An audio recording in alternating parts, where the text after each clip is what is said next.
Capitalism. What is it? How did it come about? In whose interest is it? Welcome to the first of a series of history videos. The aim, well, to entertain and inform, I hope, but also to challenge some existing orthodox left-wing views about history. Our view of history is much more important than people imagine. It helps shape how we understand our world. But it's our university intelligentsia who teach history and write history, and this is a profession and part of a social class that is overwhelmingly left-wing. And the left have a very particular take on history. They don't like capitalism, obviously, and the Greens among them also hate industrialization.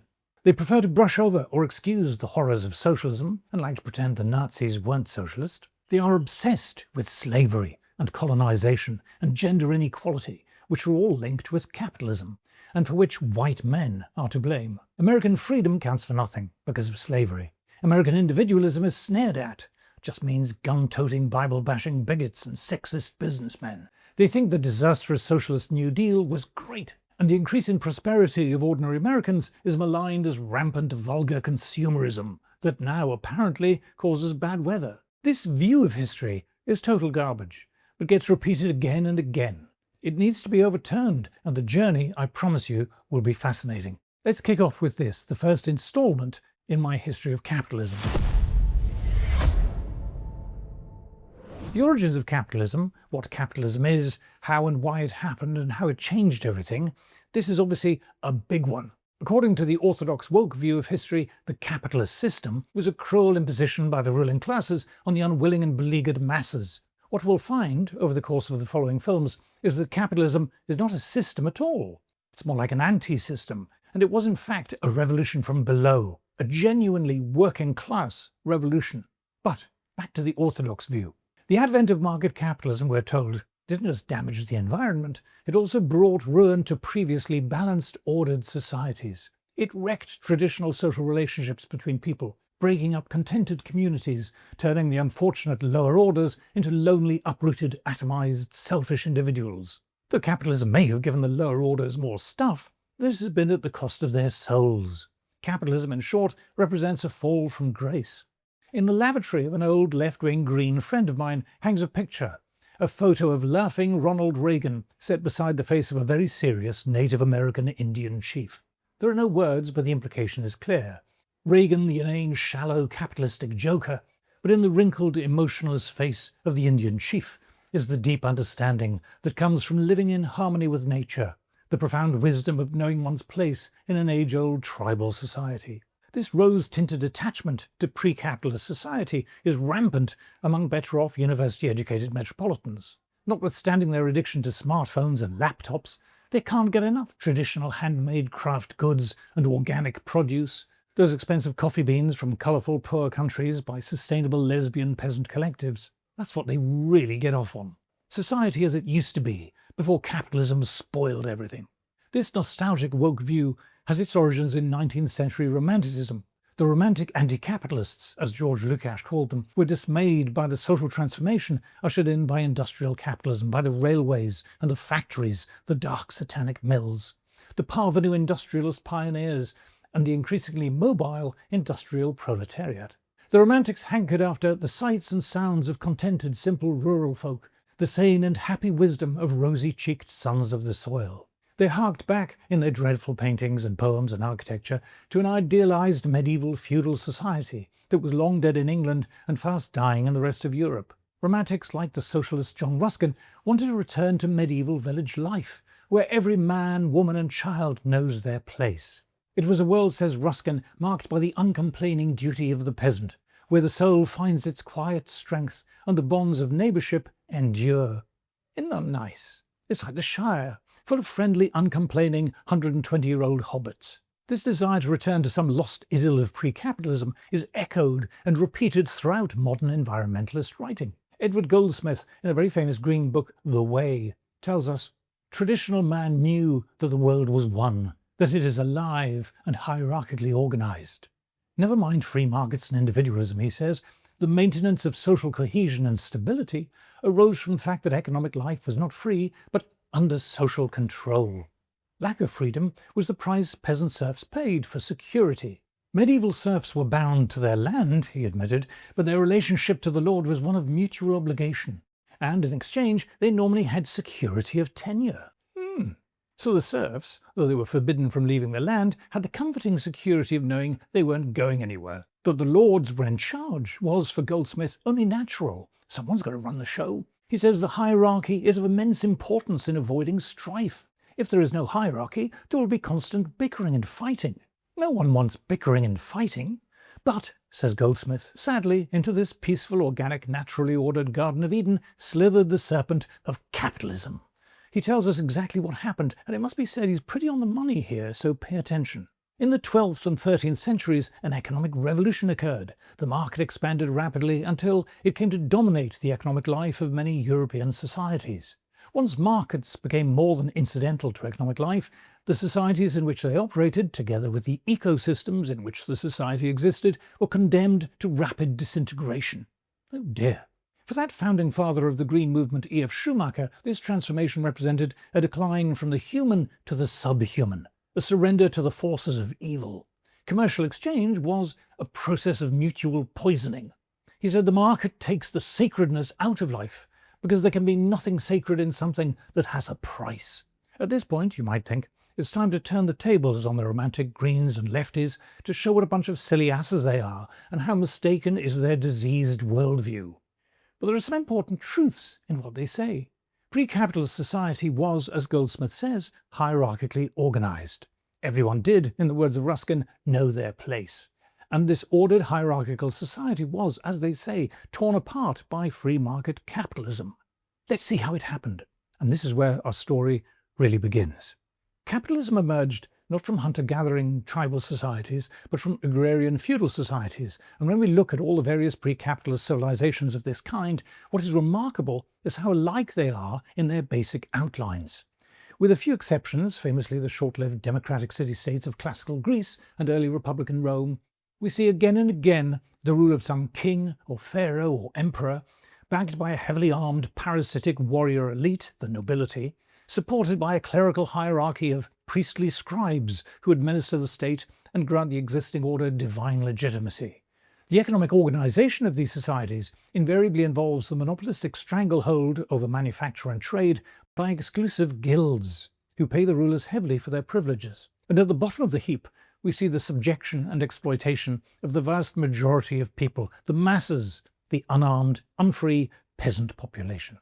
The rise of capitalism involved the undermining and overthrow of all these four institutions or elements: the nobility, the church, serfdom, and the guilds. And what we'll see is that this revolutionary change was forced through by the exploited, downtrodden masses themselves, in countless acts of subversion, disobedience, heresy, black market activity, criminality, piracy, and violent open rebellion. Let us start by looking at those blissfully happy peasants Ruskin was telling us about. One of the great recognized authorities on the history of the peasantry is the brilliant Marxist historian, the late Professor R.H. Hilton.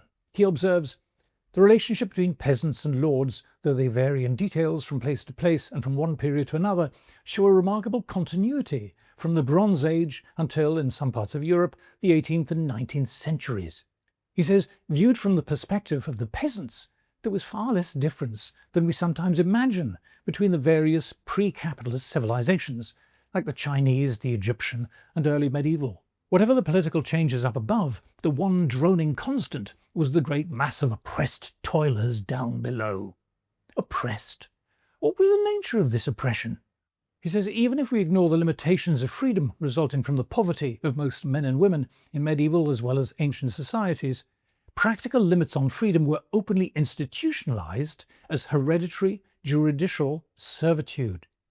In other words, for the most part, peasants, who in agrarian societies formed the great bulk of the population, were legally unfree. They were serfs. Now look at any history course in a modern school or college and you'll find it awash in stuff about slavery. But for some reason, not serfdom. Ask your average college student what a serf is and he'll probably draw a blank, not a clue. But serfdom was far more widespread than slavery, involved many more people, and arguably is of greater historical significance. Serfdom and slavery are closely connected. The word serf comes from the Latin servus, meaning slave. So what's the difference? For the feudal nobility, slavery as a form of servile labour was far from ideal. Slaves are hard to acquire. To capture some, you or someone else has to risk their lives, to wage war, to go on raids against angry people who fight back fiercely. Risky to acquire, expensive to buy, and expensive to keep. If you want them to survive and be productive, they have to be housed and fed, even when food is short, even when there is no harvest to bring in and little other useful work to be done. Even more expensive to breed new ones. Tiny slave children have to be looked after by someone for years before they're any use. Far better to get the slaves to feed themselves. Give them tiny plots of land, barely enough to survive. Continue to force them to work for you for free. Don't allow them to own property or ever leave the estate or marry whoever they want. But to reproduce and renew your pool of slave labour, allow them to mate with an approved partner and raise children themselves. That's a serf. Serfdom is in effect a form of slavery whereby slaves support themselves and beget more slaves. In reality, lords rarely turn slaves into serfs. Serfs had just been serfs from one generation to the next for centuries. This is the hereditary juridical servitude to which Professor Hilton refers. Throughout pre-capitalist history in different places, serfdom has taken slightly different forms and been given different names. In medieval Europe, they were variously called serfs, villains, nativi, cotters, boarders, virgators, and so on. Serf has become the most common generic term used by historians, and serfdom for this kind of servitude. Of the peasants listed in the Domesday Book, the great census of early medieval England, only around 1 in 10 of the population are described as free men, sometimes sokemen or franklins. But even then, free did not mean free in the modern sense. It did not include, for example, the freedom to become a citizen of a town, or the right to trade, or the freedom to follow a particular craft, or choose one's own occupation, or sell goods or produce freely at market, or challenge the word of the priest, or choose one's religion, or the freedom to read the Bible, or escape the jurisdiction of the local lord or baron. Supposedly free peasants were bound both to the church and to their lord, often the bishop was also the local lord, by various feudal obligations, and they owed feudal dues, often considerable payments in money or in kind. In the words of Archbishop Wulfstan in the 11th century, free men are not allowed to rule themselves, nor to go whither they would, nor to deal with their own property as they would. Even for these so-called free men, there was no escaping the power and authority of the ecclesiastical and secular nobles. Nulle terre sans seigneur. There was no land without a lord. Another tenth, roughly, of the population of England listed in the Domesday Book are described as thralls or slaves.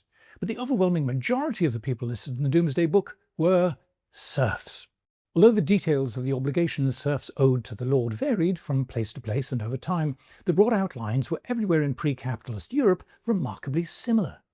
Serfdom was bondage. The serfs were bondmen, prisoners of the land, ascription glebae, bound to the soil. Some serfs were tied to the land permanently under the same lord, others could be bought and sold with or without the land they worked, while others might also suffer the horror of seeing their children taken from them and sold. There was no freedom of exchange involved in the relation between serf and lord. This was not a commercial transaction. The serfs got nothing in return for their forced labour besides what was laughably called the lord's protection. The serfs could not protect themselves and were in no position to refuse the protection of their lords, because there were various laws across medieval Europe and beyond prohibiting serfs and slaves from acquiring or possessing weapons. The protection of the lord was gangsterism, only far worse. The serfs were kept in their place by ancient custom, approved and sanctioned by the church. The church was the largest landowner in Europe and owned the most serfs, and enforced by brutal punishment, naked violence, and the threat of violence. Lords were free to beat, chain, and imprison their serfs, to kill and maim serfs who were deemed guilty of rebellion. As Professor Hilton says, no attempt was made to disguise the fact that there was a ruling class which possessed the means of coercion and which depended for its existence on the labours of the classes it ruled. This was jurisdictional control backed by armed force. This exploitation and coercion of peasants was systematic and codified. Serfs were forced to pay rent in kind for the land on which they were forced to remain, and to labour unpaid on the lord's domain, the lord's estate. Ploughing, harrowing, threshing, haymaking, harvesting, carting, fencing, thatching, ditching, and other duties. But alongside this basic relentless exploitation came a range of other degrading impositions. Serfs were, as Professor Hilton says, restricted by law in various ways as to freedom of movement, freedom to dispose of their own labour, freedom to marry and start a family, and so on. The children of serfs were often taken, sold, and forced to farm vacant plots of land elsewhere. Lords had the right to arrange the marriages of serfs and their daughters, or to sell that right. A serf had to pay merchant to a lord to buy the right of a daughter to marry, a fine to the lord if she had sex outside marriage, lay right, literally the right to lie down, and if it resulted in a pregnancy, paid for the right to have a child, child right. Taxing the behaviour of serfs was not only a means of raising money, the lords were keen to control the breeding habits of their serfs, at times forcing unions which were deemed convenient to the lord, and at others prohibiting unions, all in order to prevent serfs leaving their lords' estates. There were fines or charges for almost everything.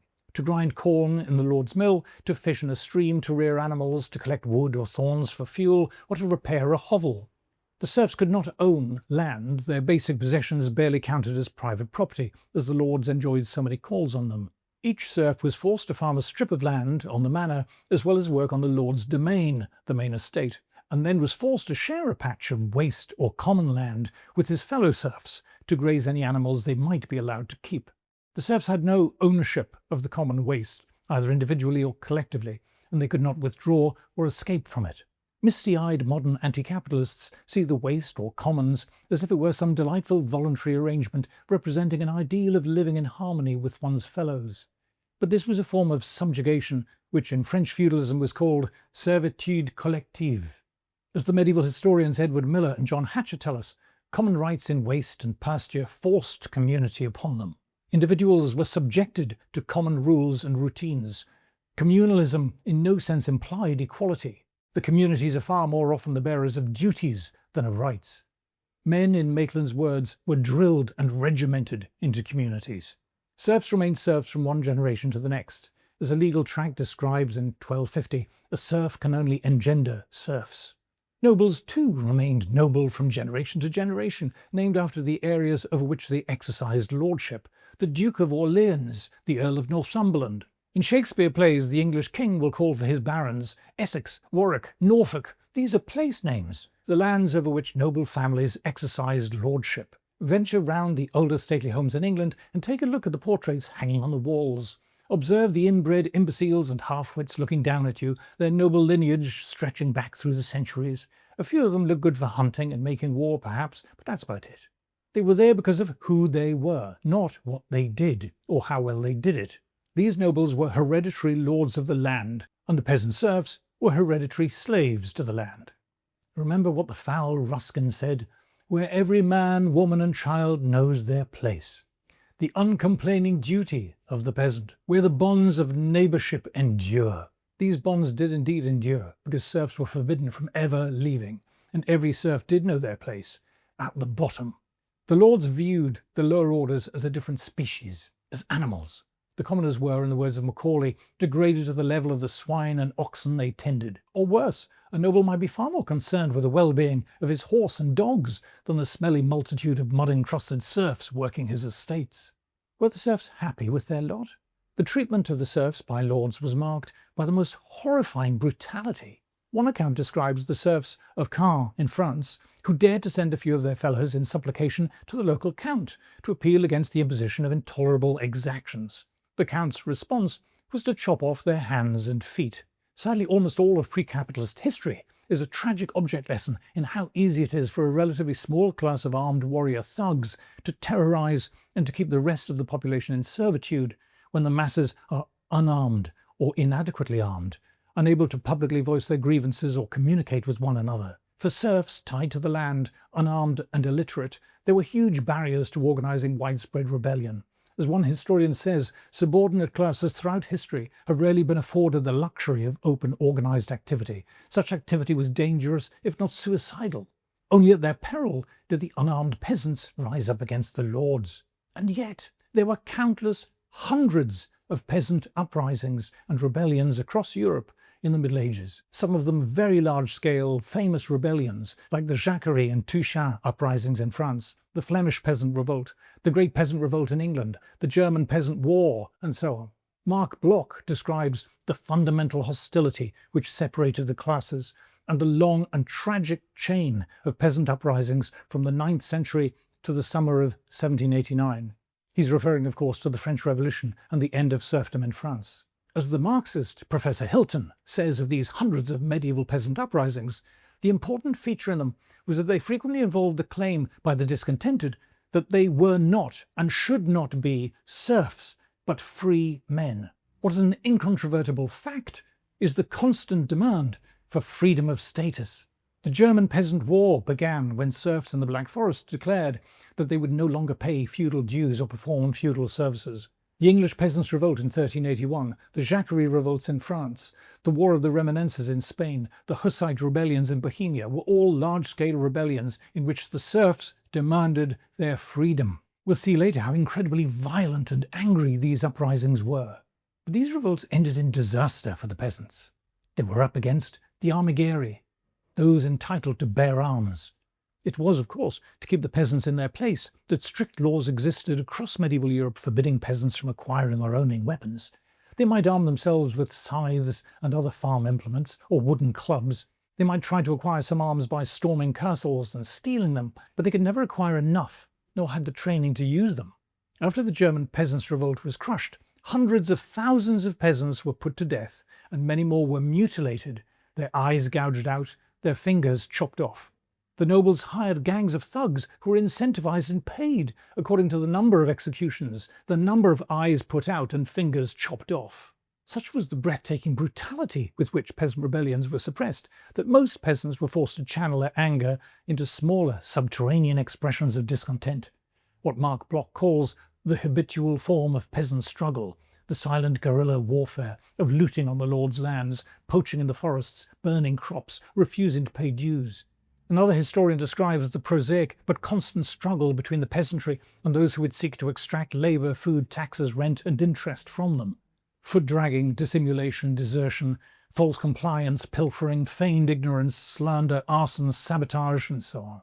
These are the happy, smiling peasants the Greens wax lyrical about. So how did the growth of markets undermine this arrangement? How did it undermine serfdom? How did capitalism spoil things? I promise you it's an exciting story. Please tune in and watch my next film.